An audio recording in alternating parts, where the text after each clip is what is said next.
سبق پھر پڑھ صداقت کا، شجاعت کا، عدالت کا، سبق پھر پڑھ صداقت کا، شجاعت کا، عدالت کا، لیا جائے گا تجھ سے کام دنیا کی امامت کا۔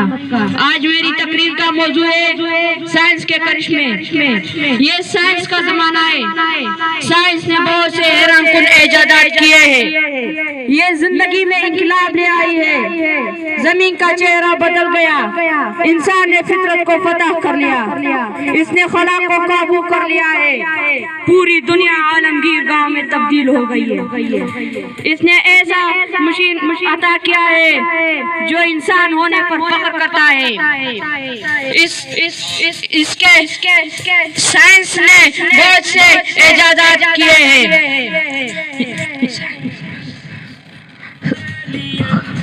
میں اپنی تقریر کو ختم کرنا چاہتا ہوں۔